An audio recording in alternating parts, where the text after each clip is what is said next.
Well, thank you indeed, Scott, for not only your friendship and your engagement in the Arctic Circle, for your leadership on the issues that we have been dealing with in recent years, but also for this enormous decision. Many of us are familiar with the great American think tanks, Brookings, Rand, Hoover, and others who have had tremendous influence on how the world develops, on the policies and the decisions. And Scott has been a part of that world, having been a part of the leadership of one of these institutions.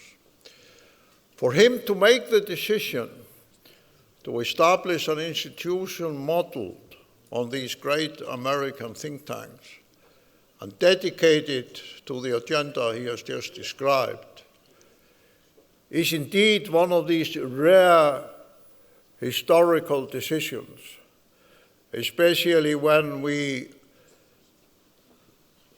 remember that his whole life and career demonstrate that this man does great things.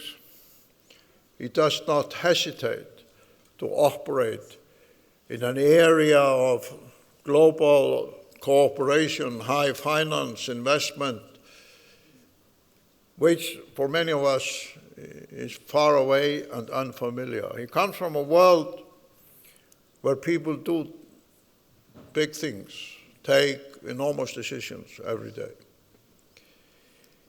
And earlier this year, and towards the end of last year, the government of Iceland, proposed by the Prime Minister, endorsed by the entire cabinet and then the Parliament and all the political parties in this country, decided to build on the success of the Arctic Circle, assemblies and forums, and to some extent on my work over previous decades, and to offer Iceland to the world as a future location for a constructive global engagement, dialogue, cooperation, initiatives, and vision. That has never been done before, that a country offers itself in such a way to the world. We all know that Geneva has been a location for disarmament negotiations and agreement, but Switzerland never offered itself as such a location. It was coincidental because of the old League of Nations buildings in Geneva that this happened.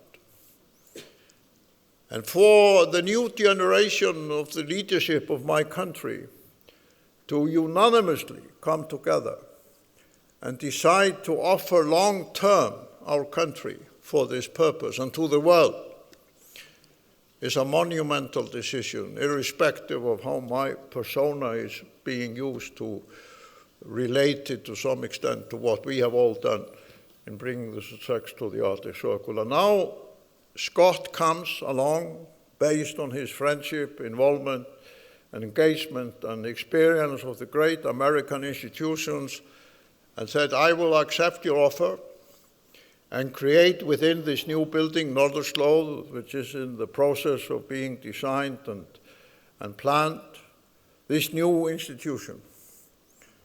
Whether it's a think tank or do tank is kind of immaterial because, of course, the vision will be to do things.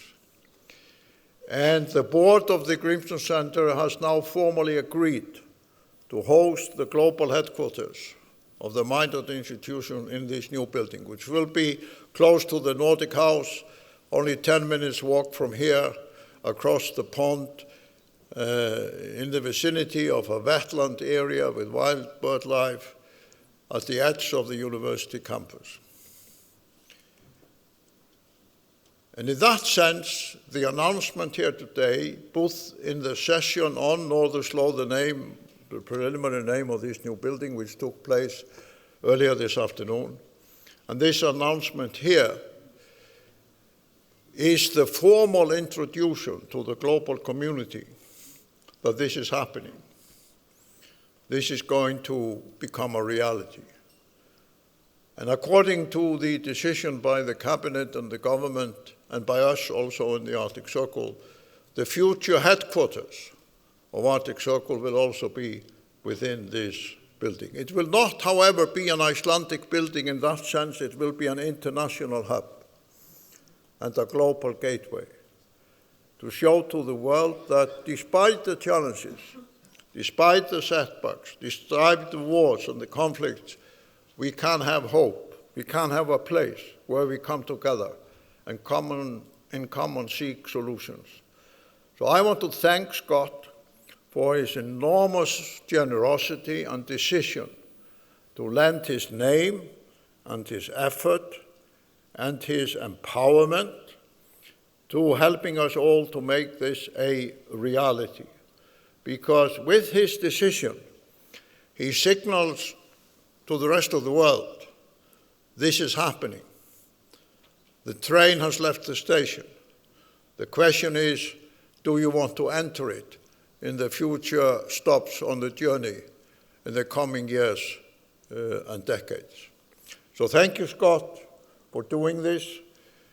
And with this, we invite all of you to engage in this common process in the months and the years to come. So as we move closer into the second half of this decade, we will give to the world a new location where it constructively can come together for the good of not just the Arctic, but also our planet.